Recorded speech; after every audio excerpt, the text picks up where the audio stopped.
Krixval stood before the young cadets in the military academy classroom. His forearms were folded behind his back as he looked at their eager faces. These students had never seen real war. They did not know what it meant to face humans in battle. "You think you know about humans," Krixval said in his deep voice. "You have read the reports. You have studied their technology. But I was there. I fought them. And I will tell you the truth about what it means to face them in combat." The room was silent. All 20 cadets stared at him with wide eyes. Krixval was famous among the Zephyrian military. He had survived the Terran-Zephyrian War 15 years ago. Now humans were their allies, but back then, they were enemies. 15 years ago, I was like you. Krixval continued. Young, confident, and foolish. I believed what our commanders told us about humans. They said humans were primitive. They said humans had weak technology. They said we would defeat them in days, maybe weeks. Krixval walked to the large window that showed the training grounds outside. Human and Zephyrian soldiers practiced together now. It was strange to see former enemies working as friends. "I remember the day we got our first briefing about humans," he said. Commander Thane Moore stood where I stand now. He showed us pictures of human weapons. Simple projectile guns. Chemical explosives. Nothing like our plasma cannons or energy shields. The old soldier's voice grew quiet. We laughed. Yes. We actually laughed at the idea of fighting such primitive beings. One young cadet raised his hand. "But sir, humans did have some advanced technology, right? Their spaceships could travel between stars." Krixval nodded. "Yes, they had faster-than-light travel. But their warships were smaller than ours. Their weapons seemed weaker. On paper, we had every advantage. Our military scientists said one Zephyrian soldier was worth 10 human soldiers." He turned back to face the class. "I volunteered for the first assault wave. We all did. Who would not want to be part of such an easy victory? The war would make us heroes, and we would be home in time for the harvest season." Krixval remembered that day clearly. He was only 25 years old then, fresh from military training. His purple skin had been bright with youth, not dulled by years of war and worry like it was now. They sent us to a planet called Kepler 442b. Humans had built colonies there 50 years before. Intelligence reports said 50,000 humans lived in 3 major cities. Our force had 100,000 soldiers. We thought it would be simple. The journey to the planet took 2 weeks. During that time, Krixval and his unit studied human tactics. Everything they learned made the humans seem even weaker. Humans fought in small groups. They did not use the massive formations that Zephyrian military doctrine required. They seemed to have no discipline. When we arrived at Kepler 442b, everything looked normal, Krixval said. Our ships scanned the planet. We could see the human cities. We could detect their communication signals. But something felt wrong. He paused and looked at each cadet. What would you expect to see when a massive invasion force arrives at a planet? A young female cadet spoke up. Panic, sir? Ships trying to escape? Exactly, Krixval said. But we saw nothing like that. The human ships stayed exactly where they were. Their communications continued as normal. It was as if they did not care that we had come to conquer them. The landing was easy. Too easy. Krixval's unit was assigned to capture the largest human city. As their transport ships descended, they expected to see defensive positions. They expected to see human soldiers preparing to fight. Instead, they saw empty streets. The city looked abandoned, Krixval said. But our scanners showed that humans were still there. Thousands of them. They were just hiding. The first day on the planet was quiet. Krixval's unit set up their base camp outside the human city. They sent scout patrols into the empty streets. The patrols found houses with food still warm on tables. They found vehicles parked normally, but no humans. It was like the humans had simply vanished, Krixval explained. But we knew they were watching us. Sometimes our soldiers would catch glimpses of movement in windows. Sometimes they would hear whispers in languages they could not understand. Commander Thanemore was not worried. He said humans were cowards who would surrender once they realized they could not win. But Krixval felt something his commander did not. Fear. On the second day, strange things began to happen. He continued. Our communication equipment would stop working for no reason. Our vehicles would develop mechanical problems. Nothing serious, just small breakdowns that slowed us down. The other units reported similar problems. Equipment that had worked perfectly during the journey suddenly became unreliable. The human cities remained empty, but the feeling of being watched grew stronger every hour. On the third day, we found the first message, Krixval said. His voice became very quiet. It was written on a wall in perfect Zephyrian language. It said, "Welcome to our home. We hope you enjoy your stay." Said. The message chilled every soldier who saw it. How did humans learn to write in Zephyrian? Their intelligence had said humans barely knew that Zephyrians existed.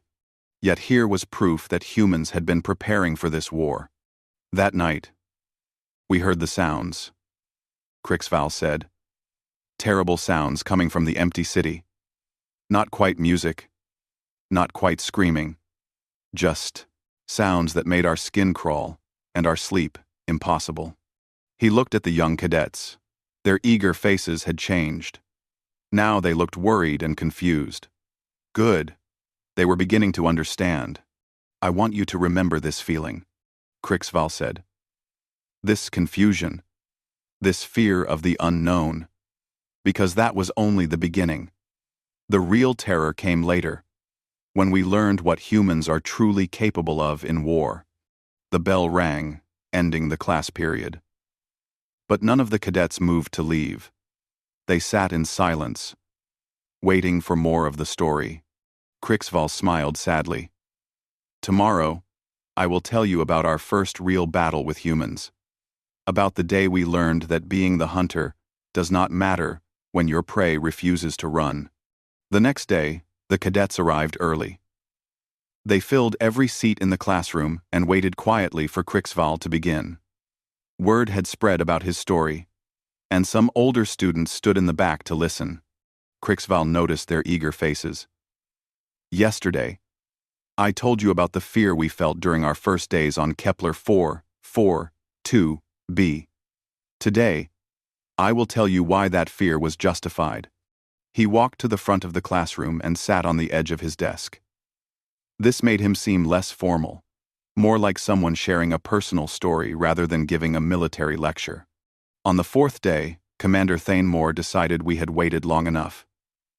He ordered a full advance into the main human city. 3,000 soldiers would march in perfect formation through the streets. We would show the hiding humans the power of Zephyrian military might. Krixval remembered that morning clearly. The sun was rising as they formed up outside the city. Every soldier wore full combat armor. Their plasma rifles were charged and ready. Their energy shields glowed with blue light. I was proud to be part of that advance, he said. We marched in perfect lines, just like we had practiced 1,000 times in training. Our boots hit the ground in perfect rhythm. Our weapons were held at exactly the right angle. The city streets were still empty as they entered. Tall buildings rose on both sides of the main road. Windows stared down at them like dark eyes. The only sound was the marching of Zephyrian boots. We had gone maybe half a kilometer when the first shot was fired, Krixval said. His voice became tense as he remembered. It came from a building to our right. A simple chemical bullet that bounced off Sergeant Vexnor's shield. The Zephyrian soldiers stopped marching and looked around. They could not see where the shot had come from. The building had hundreds of windows, and all of them were dark. Commander Thanemore ordered us to return fire at the building. 50 plasma bolts hit the structure. The energy weapons tore holes in the walls and shattered windows. But when the light faded, we saw something impossible. Krixval paused and looked at the cadets. "What do you think we saw?" A young male cadet raised his hand. "The human who shot at you?" "No," Krixval said. "We saw nothing. No body, no blood, no sign that anyone had ever been there." The human had vanished.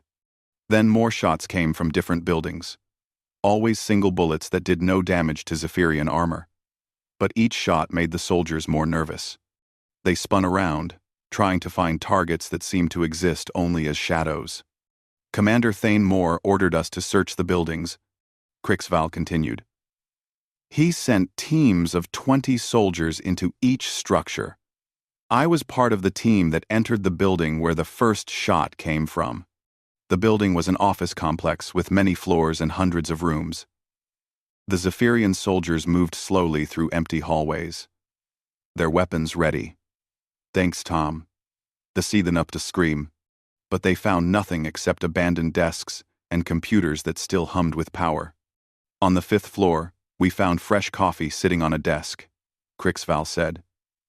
It was still hot, as if someone had been drinking it moments before. But there was no one in the entire building. We had checked every room, every closet, every hiding place. When the search teams returned to the street, they reported the same thing.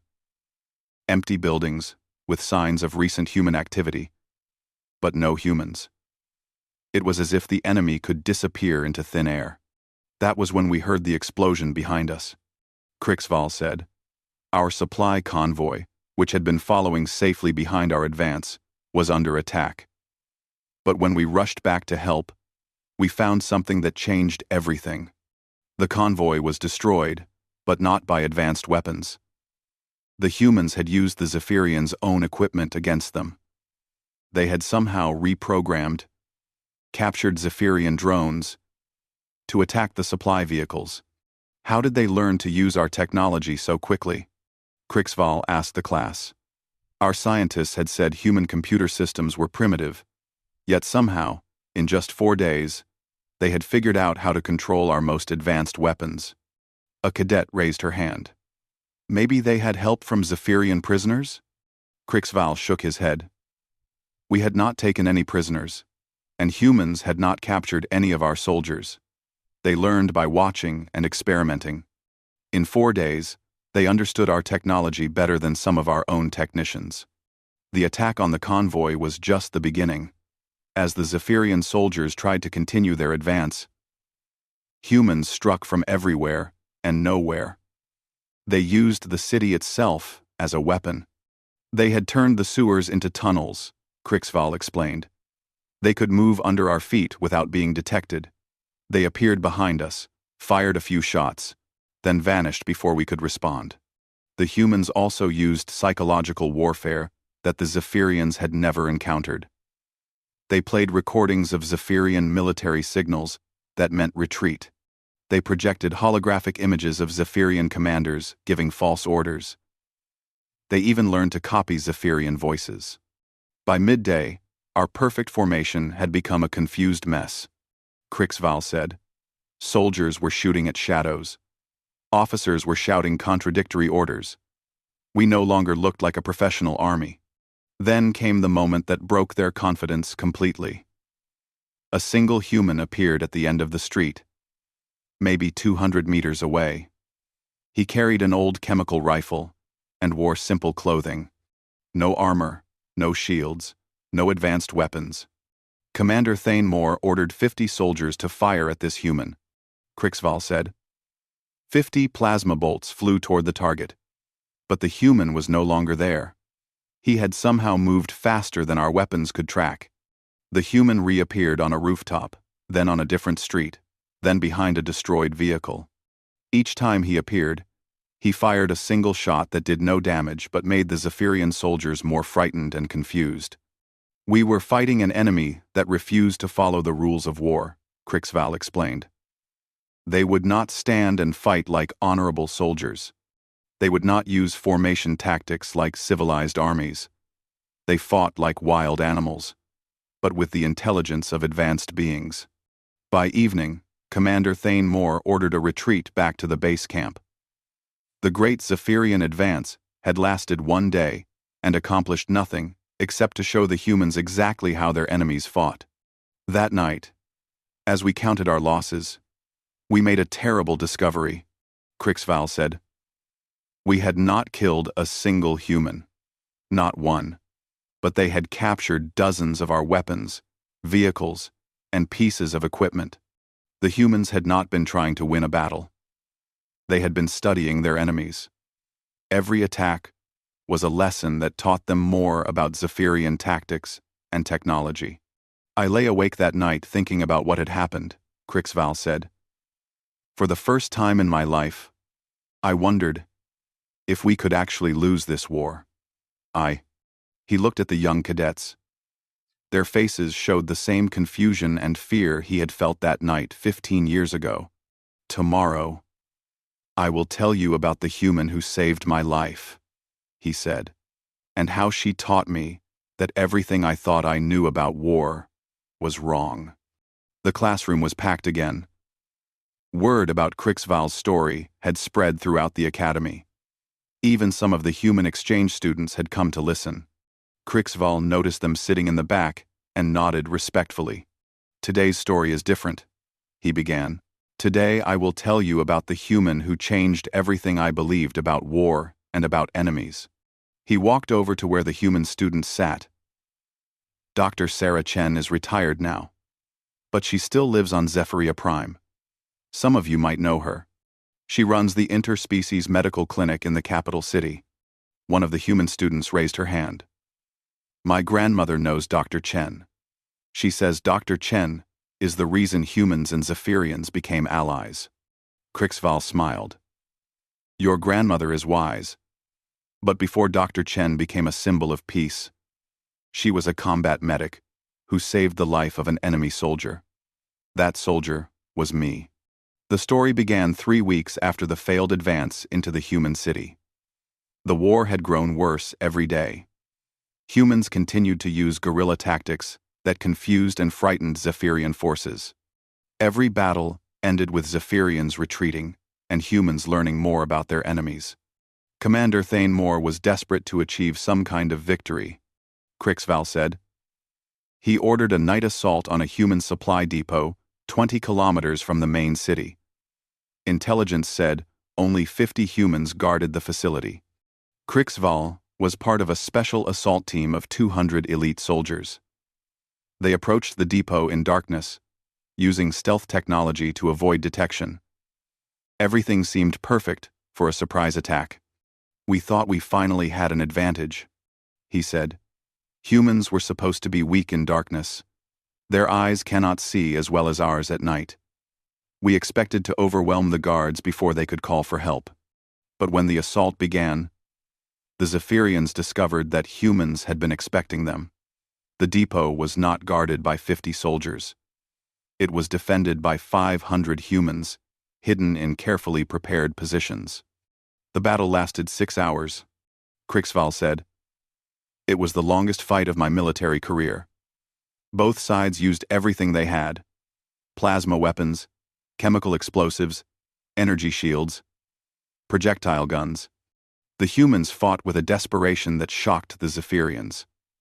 When their weapons broke, they used rocks and metal bars. When their positions were overrun, they continued fighting with their bare hands. Some humans kept fighting even after being wounded. I saw things that night that still give me nightmares, Crixval admitted. I saw a human soldier with a broken leg crawl 50 meters to warn his friends about our flanking attack. I saw a human woman fight 3 Zephyrian soldiers at the same time to protect a communications device. Near dawn, a human explosive device detonated close to Crixval's position. The blast threw him 20 meters and shattered his left leg. His armor was cracked, his weapon was lost, and green blood flowed from wounds on his arms and head. I crawled behind a destroyed vehicle and waited to die, he said quietly. The battle was moving away from me. My communications equipment was broken. I could not call for help, and I could not walk. As the sun rose, the sounds of fighting faded into the distance. Krixval lay alone among the wreckage, growing weaker as his blood soaked into the ground. He expected human soldiers to find him and finish what their explosive had started. Instead, I heard a soft voice speaking in broken Zephyrian. He said, "Someone was calling for survivors." But the voice belonged to a human. Dr. Sarah Chen appeared around the side of the destroyed vehicle. She was small even by human standards, maybe half Krixval's height. Her medical uniform was dirty and torn. Her brown hair was tied back with a piece of torn cloth. She looked at me for a long moment. Krixval said, "I was obviously a Zephyrian soldier. I was the enemy. According to everything I had been taught, she should have left me to die, or killed me herself." Instead, Dr. Chen knelt beside him and began examining his wounds. She spoke in careful Zephyrian, asking where he was hurt and if he could move his arms. Her touch was gentle as she checked his injuries. "I asked her why she was helping me," Krixval said. "She said something that changed my understanding of humans forever. She said, 'Because you are hurt, and I am a doctor.'" Dr. Chen worked for 2 hours to treat Krixval's wounds. She used human medical supplies that were designed for human biology, but she adapted them to work on Zephyrian physiology. She stopped his bleeding, set his broken leg, and gave him medicine for the pain. While she worked, we talked. Krixval said, "I asked her about human military tactics. I wanted to understand why humans fought so differently from civilized armies." Dr. Chen explained that humans did not fight to conquer or to prove their superiority. They fought to protect their families, their homes, and their freedom. Every human soldier was fighting for something personal and precious. She told me that humans learned from every enemy they faced. Krixval continued. They adapted their tactics because they had to survive. They could not win through superior technology, so they won through superior learning. Now, Krixval, also the Long One. But the most important thing Dr. Chen taught him was about human morality in war. She said humans tried to fight without becoming monsters. They defended themselves fiercely, but they also showed mercy when possible. I told her that Zephyrians would never show mercy to wounded human soldiers, Krixval admitted. She just smiled and said that was why humans had to be better than their enemies. Dr. Chen stayed with Krixval until a human patrol found them. She convinced the soldiers not to take him prisoner immediately. Instead, she asked them to let her finish treating his wounds first. As they prepared to take me to their prisoner camp, Dr. Chen gave me a small device, Krixval said. It was a translator that could help me communicate with human guards. She said understanding each other was the first step toward peace. The human soldiers were professional but not cruel. They gave Krixval medical care and adequate food. They did not torture him for information or treat him as less than a living being. I spent 3 months in that prison camp, he said. Every day, I watched how humans treated their prisoners. They were firm, but fair. They followed rules, even when dealing with enemies. During his captivity, Krixval learned more about human culture and values. He discovered that humans valued individual choice and personal responsibility. They believed that every person, even an enemy, had worth and dignity. When the prisoner exchange finally happened, I did not want to leave, Krixval said. I had learned more about honor and courage from my human captors than I had learned in 20 years of Zephyrian military training. He looked around the classroom at both alien and human faces. Dr. Chen showed me that true strength comes not from the ability to destroy your enemies, but from the wisdom to save them when possible. A Zephyrian cadet raised his hand. But sir, how can you show mercy to someone who is trying to kill you? Krixval smiled. That is exactly what I asked Dr. Chen. Tomorrow, I will tell you her answer, and how that answer changed the course of the entire war. The human students in the back of the room were smiling. They knew this story had a happy ending. But the Zephyrian cadets looked confused and troubled, just as Krixval had been all those years ago. Krixval entered the classroom to find it completely full. Students sat on the floor and stood along the walls. News of his story had reached beyond the academy. Some of the cadets had brought their parents, and several active duty officers had come to listen. "I see we have a larger audience today," Krixval said. "Good. What I am about to tell you should be heard by everyone who thinks they understand warfare." He moved to the center of the room so everyone could see him clearly. "When I returned from the prisoner exchange, I was a different soldier. Dr. Chen had taught me that humans were not primitive or weak. They were something far more dangerous. They were adaptable." The Zephyrian military commanders did not want to hear Krixval's reports about human compassion and intelligence. They said his time as a prisoner had confused his thinking. They assigned him to a desk job and told him to forget about his experiences. But the war was going badly, Krixval continued. Every day brought news of another defeat. Human forces were not just surviving our attacks, they were winning them. Something had to change. After 6 months of disasters, the Zephyrian High Command decided on a final solution.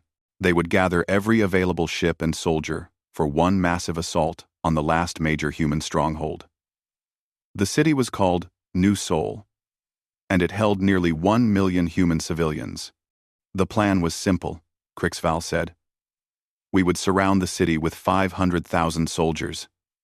We would use orbital bombardment to destroy their defenses. Then we would occupy the ruins and force the human government to surrender. Krixval was reassigned to combat duty for this final offensive. His new commander was Colonel Zak Tor, a veteran officer who believed in overwhelming force. Colonel Zak Tor said the time for complicated tactics was over. This would be a simple matter of superior numbers. "I tried to warn him," Krixval said. "I told him that humans always had surprises waiting for enemies who underestimated them. He said I had been brainwashed by human propaganda." The assault began at dawn on a clear winter day. Zephyrian orbital ships fired energy beams at the city's defensive positions. The bombardment lasted for 6 hours and destroyed most of the human military installations around New Seoul. From orbit, the city looked helpless, Krixval said. Smoke rose from dozens of fires. The defensive walls were broken in many places. Our sensors showed that human military communications had been disrupted. Colonel Zak Tor was confident as he ordered the ground assault. 500,000 Zephyrian soldiers advanced on New Seoul from all directions. They expected to find scattered groups of human survivors hiding in the ruins. But when we reached the city limits, we discovered that the humans had not been hiding. The orbital bombardment had destroyed the obvious defensive positions. But humans had built hidden fortifications throughout the city.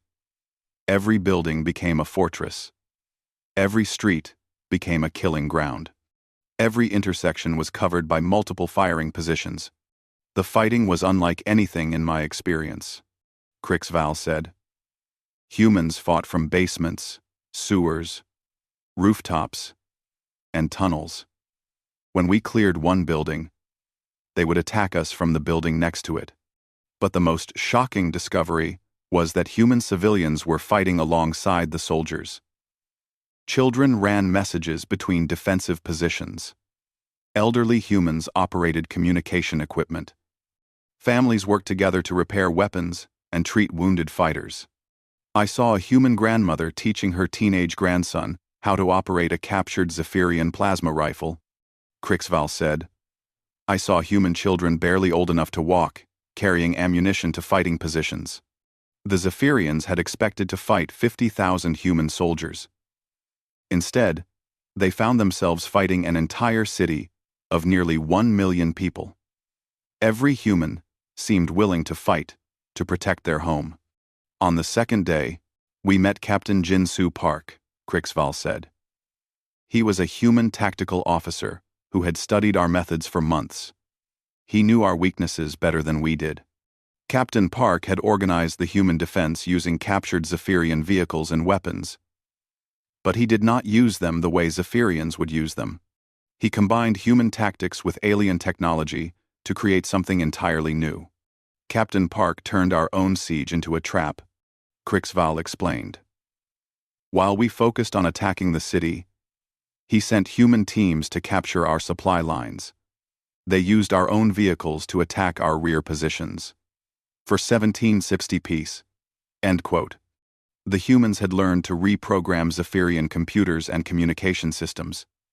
They sent false orders to confused Zephyrian units. They jammed military frequencies and replaced them with human propaganda. They even learned to copy the voices of high-ranking Zephyrian officers. By the third day, our forces were in complete chaos, Krixval said. Units were fighting each other because they could not tell which orders were real. Soldiers were abandoning their positions because they thought they had been ordered to retreat. Colonel Zaktor tried to regain control by ordering a desperate assault on the city center. He sent his best troops, including Krixval's unit, to capture the human command center and kill Captain Park. We fought through the streets for 8 hours, Krixval said. Every meter cost us dozens of soldiers. Humans appeared from nowhere, fired a few shots, then vanished before we could respond. It was like fighting ghosts. When they finally reached the human command center, they found it empty, except for a single message written on the wall in perfect Zephyrian script. Thank you for the excellent training exercise. Captain Park had evacuated his headquarters hours before our assault, Krixval said. But worse than that, he had been using our attack to gather intelligence about our most elite units and tactics. That night, the human counterattack began. Captain Park used everything he had learned during the siege to strike at the weakest points in the Zephyrian formation. His forces moved with precision that would have impressed Zephyrian military instructors. In 6 hours, Captain Park's forces cut our army in half, Krixval said. They captured our main supply depot and destroyed our communication center. Suddenly, we were the ones who were surrounded and cut off. Colonel Zaktor suffered a complete mental breakdown. He began giving contradictory orders and screaming about human witchcraft. Other officers were too frightened or confused to take command. I watched the greatest Zephyrian military force in history fall apart in a single night, Krixval said. Not because of superior weapons or numbers, but because humans understood warfare in ways we never imagined. The retreat from New Sol became a rout. Hundreds of thousands of Zephyrian soldiers fled in panic. They abandoned weapons, vehicles, and even wounded comrades in their desperation to escape. I realized something terrible that night, Krixval said quietly. We had never been fighting a war against humans. We had been attending a school where humans taught us lessons about ourselves. He looked around the silent classroom. Tomorrow, I will tell you how those lessons led to peace and why former enemies became the strongest of friends. An older officer in the audience raised his hand. Sir, if humans were so superior, why did they agree to peace instead of conquering us completely? Krixval smiled. That, Captain, is the most important lesson of all. The final day of Krixval's story drew the largest crowd yet. The Academy's main auditorium was packed with students, officers, civilians, and government officials. Human ambassador, Dr. Sarah Chen sat in the front row, now an elderly woman but still recognizable as the medic who had saved an enemy soldier's life. Krixval bowed respectfully to Dr. Chen before beginning. Today, I will tell you why humans chose peace over victory, and what that choice taught us about true strength. After the disaster at New Sol, the Zephyrian government was ready to surrender completely. Their greatest military force had been defeated by a single human city. Panic spread through the Zephyrian worlds as people realized they were helpless against human tactical superiority. But something unexpected happened, Krixval said. Instead of pressing their advantage, humans sent a message to our government. They wanted to negotiate a ceasefire. The Zephyrian High Command was suspicious. Why would humans stop fighting when they were clearly winning? Some officials thought it was a trap. Others believed humans wanted to negotiate the terms of Zephyrian surrender. I was assigned to the peace delegation because of my experience as a human prisoner, Krixval explained. The government thought my knowledge of human psychology might be useful in the negotiations. The peace talks were held on a neutral space station operated by the Galactic Commerce Guild. Krixval was shocked when he saw the human delegation. It was led by Captain Jin-Soo Park, the same officer who had defeated them at New Seoul. Captain Park looked like any other human, Krixval said. He was not tall or physically impressive. He wore a simple uniform with no decorations. If I had passed him on the street, I would never have guessed he was one of the greatest military minds in the galaxy. The first negotiation session was tense. Zephyrian officials expected humans to demand total surrender and war reparations. Instead, Captain Park proposed something that stunned everyone in the room. He suggested a complete ceasefire with no punishment for either side, Krixval said. He said the war had been caused by misunderstanding and fear.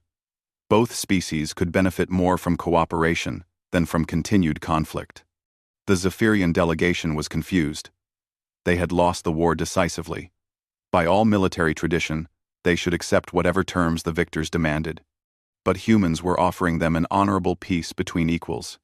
I asked Captain Park why humans were being so generous, Krixval said. His answer changed my understanding of power forever.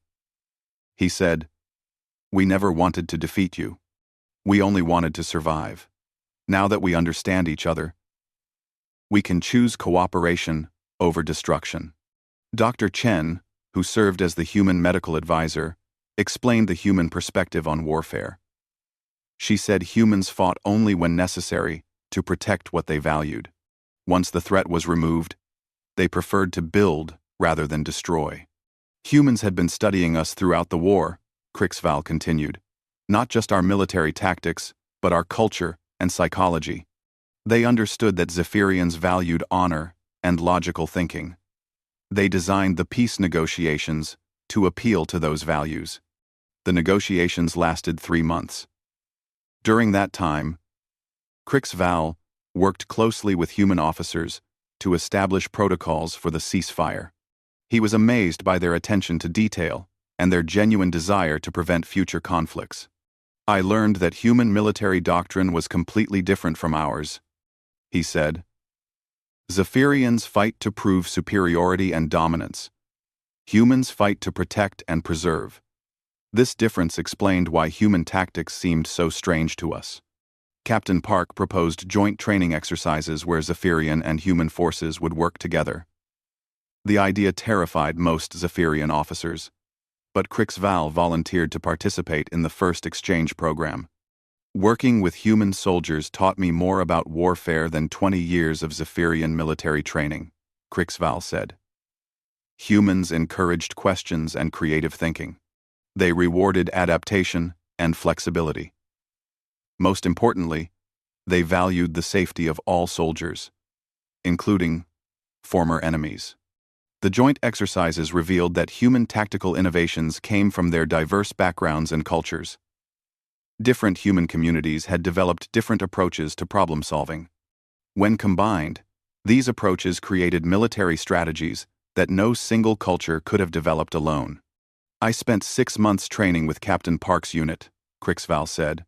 I learned human languages, studied human military history, and practiced human combat techniques. But the most valuable lesson was about leadership. Human officers led by example rather than by authority. They made decisions based on current conditions rather than rigid doctrine. They encouraged subordinates to suggest improvements and alternatives. This flexibility made human forces incredibly adaptable in changing situations.